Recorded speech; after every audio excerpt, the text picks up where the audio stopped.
దేవుడు తీసుకెళ్ళినటువంటి తండ్రి శవం, నువ్వు పంపించినటువంటి బాబాయ్ శవం, ఈ 2 చావు మేళాలు కలిసొచ్చి నీ విజయానికి బ్యాండ్ మేళం అయ్యాయి గానీ, లేదంటే నువ్వు అసలు కార్యకర్తగా కూడా పనికిరానటువంటి ఖైదీవి. నువ్వు ముఖ్యమంత్రి అవ్వడం ఏంటి మా దరిద్రం కాకపోతే?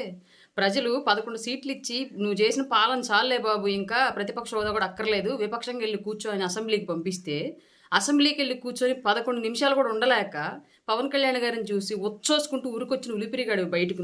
నువ్వు కూడా పవన్ కళ్యాణ్ గారిని మాట్లాడడమేనా? 11 సంవత్సరాల పాటు అధికారం అంటే ఏంటో తెలియకపోయినప్పటికీ కూడా పోరాడి నీ ప్రభుత్వానికి తొడగొట్టి నిలబెట్టుకొని పార్టీని ఇవాళ రాష్ట్ర ప్రభుత్వం యొక్క గెలుపుతో పాటు కేంద్ర ప్రభుత్వంలో కూడా ప్రాతినిధ్యం వహించినటువంటి వ్యక్తి పవన్ కళ్యాణ్ గారు. అట్లాంటి వ్యక్తి నువ్వు మాట్లాడడం, వైఎస్ఆర్ అనే పేరు నీ పేరుకు ముందు, నీ పార్టీ పేరుకు ముందు లేకపోతే పెంటకుప్ప మీద ఏగలేగవద్దు నిన్ను చూసి. నువ్వు కూడా మాట్లాడటం ఏంటి బా చండాలంగా? ఇక రాజకీయాలకు పనికిరావు కానీ సర్దుకో చల్లగా, కేసుల వారం తేల్చుకొని ఆస్తుల సెటిల్మెంట్లు చూసుకో. ఇంకా చెల్లి తల్లి కూడా ఉమ్మెత్తేస్తున్నారు. ఇక నీకు ఎందుకు?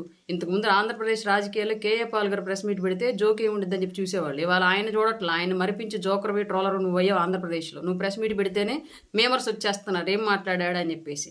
అట్లాంటి సిచ్యువేషన్ అయిపోయింది నీది. నువ్వు పెద్ద నాయకుడివి, కర్మగాలి. ఆంధ్రప్రదేశ్ దరిద్రం కొద్ది ఏదో ఒక్కసారి ముఖ్యమంత్రి అయినంత మాత్రం నువ్వు పెద్ద దేశకి నేతలాగా నువ్వు ఫీల్ అయిపోయి మాట్లాడడం మేమందరం వెర్రపప్పలాగా వింటాం. మా కర్మ.